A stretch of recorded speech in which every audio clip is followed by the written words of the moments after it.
tipo, Legal. lá no próprio site do Ludo System tem uma ferramenta, tem um PDF lá de criação coletiva de cenário. Isso, exatamente. O Isso que aí é é esse? uma coisa que eu gosto bastante, que é assim, eu acho que o grupo de jogo, ele tem que ser uma coisa só, nós estamos criando um jogo coletivamente. Se nós 4 estivéssemos jogando, e eu fosse o narrador, eu gostaria que vocês tivessem também participação nisso. Claro. Então eu montei uma sequência digamos, de perguntas e respostas, como tem no Dungeon World, como tem no Fate, como tem em diversos outros sistemas, de que o grupo crie o seu cenário antes de criar os seus personagens, tá? E eu gosto muito de um RPG chamado Microscope também, que ele é basicamente um jogo de criar jogos, jogo de criar cenários. Interessante. E aí, inclusive, a atual campanha do Playtest, que é Crocovalos e Cavadilos, ela foi criada usando... eu vou explicar por que esse nome. Por favor. Ela foi criada ao vivo, com os jogadores, com a Naomi, com o Álvaro e com o Yellow, e com o chat, também que estava participando ali no momento da criação. Nós criamos o cenário ao vivo, você pode ir lá no canal do YouTube do Contos Lúdicos, que tá lá a sessão na íntegra. Daí a gente fez 2 sessões zeros, uma sessão para criar o cenário. Com o cenário criado, nós criamos os personagens. Então a gente fazia. O que a gente queria ver? A gente transformou essa experiência numa experiência lúdica. Então, por exemplo, escolhe 3 fatos aí pro cenário. Beleza, agora a gente tem que eliminar uma de cada um escolheu, sabe? E vamos adaptando. E aí chegamos a Crocovalos e Cavadilos, que é uma space opera. Só que é uma space opera com um toque de justiça social, um toque de crime, de máfias, e com uma estética, digamos, anime. Cacete. Por conta da viagem, por conta da mistura das influências que estavam ali. Sim. Ali. Crocovalos e Cavadilos representam a batalha de 2 famílias, a família Perger e a família Smellisson, que são... Eles tomam conta de um sistema chamado Ludus 13, e eles são tão fortes, uma família mafiosa, são famílias tão poderosas que eles não deixam ter um governo formal ali. A máfia domina tudo.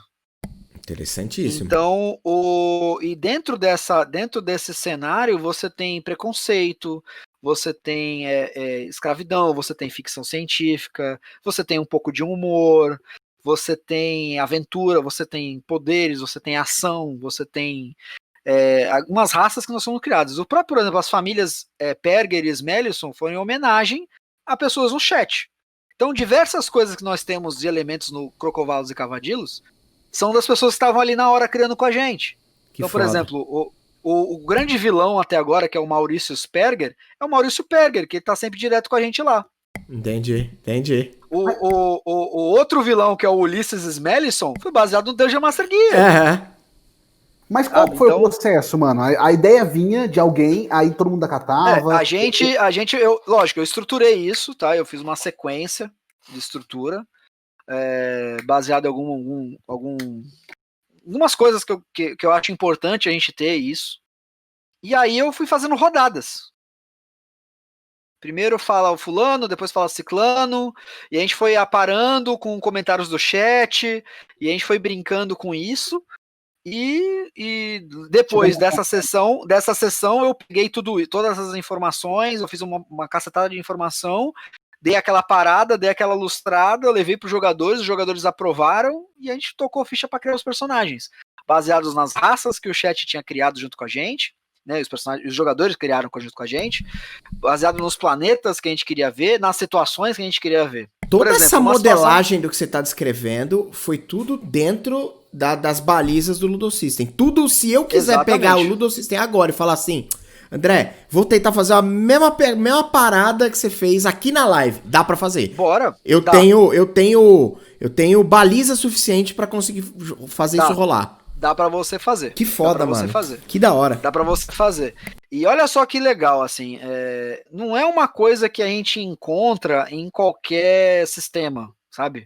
Nem de longe. Liberdade de você poder criar o seu cenário, de você criar o que você cresce da sua cabeça. Porque vocês já repararam que nos livros de RPG não tem 2 coisas. Não tem nada que ajude o narrador a ser narrador. Então, se eu pego o livro hoje de uma vez e quero narrar, eu tô ferrado, cara. Porque não tem nada que me ajude ali a ser um narrador. Sim. Não tem nenhuma ferramenta. E também não tem nenhuma ferramenta para que eu possa ou criar ou adaptar coisas. Então, eu tenho uma preocupação muito grande, que é o que eu estou trabalhando agora pro Ludo System, que é também ajudar narradores, ajudar os criativos a criarem usando os preceitos do Ludo System, sabe? Uhum. Eu não quero que o Ludo System seja aquilo e aquilo que está escrito na pedra, o que o Facas falou e acabou. Eu quero que você tenha o seu Ludo System, eu quero que o Lu tenha o Ludo System dele, sabe? Então é isso, sabe? Isso é integração, sabe? E é por isso que ele é gratuito. É por isso que ele tá online, sabe? É por isso que ele justamente para divulgar. O nosso objetivo é esse, que o hobby seja o mais expansivo possível. Deixa eu te perguntar, aproveitar que você entrou nessa parte que você falou, financeira, exato. Você não tem interesse em, sei lá, em procurar alguma editora, ou de repente alguma editora já até procura você para publicar isso efetivamente, ou fazer um financiamento coletivo, ou coisas desse tipo, comercializar isso de alguma forma, lógico. Ou não? Não, sim, lógico que sim. Lógico, não vou ser hipócrita falar que não. Uhum. Não vamos publicar o Ludo System e tal. Só que um dos meus preceitos é que vai ter sempre uma versão gratuita online. Pode crer. É mais democrático, já que a ideia é inclusão. Se você simplesmente veta financeiro.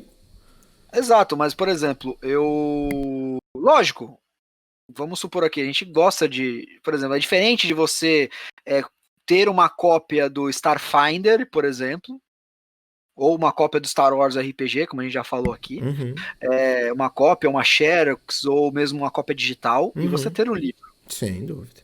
Tá?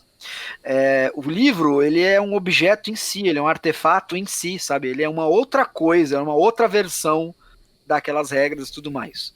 Ele tem um valor em si. Entendi sabe? onde você quer chegar. Uhum. Você entendeu onde eu quero chegar? Sim. Então ele tem um valor intrínseco dele mesmo. Então isso não vai atrapalhar das regras. O que te impede hoje de você ir lá, entrar na internet, hoje no Google, e digitar Vampiro à Máscara, ver as regras do Vampiro à Máscara e jogar sem ter o Vampiro à Máscara na mão? As regras hoje em dia estão transcritas em fandoms, tá ligado? Você entra Exatamente. Você lê Fire inteiro num wiki fandom aí qualquer. Exato. E até mais fácil que ler no livro, tá? É por verdade. Causa dos links, aliás, você pontuou uma coisa aí que eu acho que vale até a menção. A gente aqui acaba mexendo mais com os carne de vaca, via de regra. Até é algo que a gente pretende mudar, pegar outras coisas. Mas falando de D&Dzão, falando de D&D quinta edição... Cara, o que você falou ali, você pega o livro do mestre e você tem algumas coisas, ele te dá algumas ferramentas adicionais, mas daí a te amparar, um cara que nunca narrou nada, que vai sentar pra narrar, vai ter uma dificuldade inacreditável, porque aquela quantidade de informação que tem ali não é objetiva, não é prática e muito pouco aplicável. Eu acho que o melhor livro, sei lá, falando qualquer groselha aqui, mas aproveitando que groselha não é ruim, é bom, o melhor livro que eu li até recentemente sobre o ato de você narrar uma história, foi o Lazy Dungeon Master. Pra mim, ali você tem uma série de conteúdos que te dão muito mais pilares e que, assim, no livro do mestre do D&D, que tem 400 páginas, ninguém fala quase que nada do que tem ali. Sabe? Cara, você quer um livro que ajuda um mestre, o cara que nunca viu nenhum jogo a narrar de uma maneira espetacular e está de graça disponibilizado? Quero, por favor. Dungeon World. Pode crer, é verdade, tá de graça mesmo, eu baixei esses dias, é verdade, pode crer. Tá de graça, então assim, você pode ir lá baixar, inclusive todos os PBTAs, eles são muito didáticos na forma de passar o que eles pretendem, passar a visão do sistema e do jogo. O Powered by Apocalypse, do Apocalypse World. Que é baseado, como a gente chama todos os grupo de jogos que usam as mesmas mecânicas, né? Uhum. Que é uma mecânica livre, né? Você pode adaptá-la ela da melhor forma possível. Você tem jogos bem distintos, como você tem o Cult novo, Divinity Lost, que teve aí financiamento coletivo recente. Você tem o Dungeon World, que é uma versão do D&D Old School para as regras do PBTA. Você tem aí diversos outros aí. Você tem um jogo que eu gosto muito que é Crush the Rebellion. Facas. Legal. Não conheço. Sim. Você tá com o PDF lá no site do Ludo System do sistema já. Sim. Você pensa em criar alguma espécie de wiki, uma forma de leitura virtual que tem esses hiperlinks que facilite. Cara, já existe ludosystem.net. Se você navegar pelo site, você vai ver que ele é todo linkado. Foda, tá? Então, foda. E ele é responsivo ao mecanismo que você usa. Então, se você tá no celular, você consegue ver o site legal. Se você tá no computador, você vai ter o site legal. Se você tá no tablet, você vê um site legal. Então, ele já tá lá. Caraca, ele já tá lá. Eu tinha ido direto em downloads, tá ligado? Quando eu fui ver o seu site. Negativo. Você entra lá na sua barrinha lateral e você tem regras ali. A partir do momento que você clica ali nas regras, ele aparece todos os links. Você pode usar o site, você não precisa baixar. Eu não explorei o suficiente, porque eu já fui, como de costume, já fui, download, tem a porra do PDF. É o vício, olha só como são as coisas. É o vício da gente já saber, a gente já viu um padrão e a gente segue no automático. É verdade. Verdade.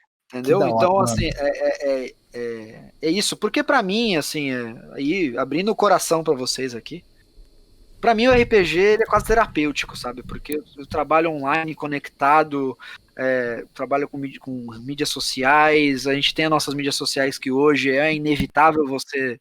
É muito raro, muito difícil você viver à margem delas hoje. Sem dúvida. E o RPG é um momento que você tá desplugado, pelo menos jogando na mesa com seus amigos. Mesmo nas mesas virtuais hoje, você se despluga do mundo, porque você tem que manter a concentração ali.